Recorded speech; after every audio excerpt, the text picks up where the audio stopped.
अभी सुन रहे हो SMS फिल्म भटकुन प्रेजेंट।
फोन फौजी कबहू ना करे लागतावे पानी सौतनिए के भरे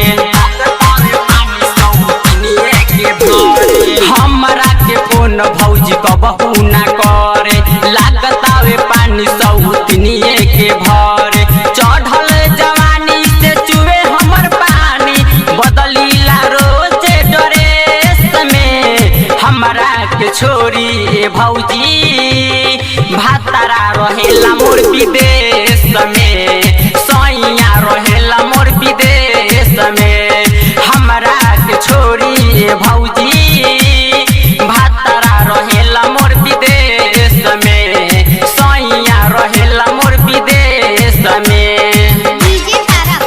आप अभी सुन रहे हो SMS फिल्म भटकुन प्रेजेंट।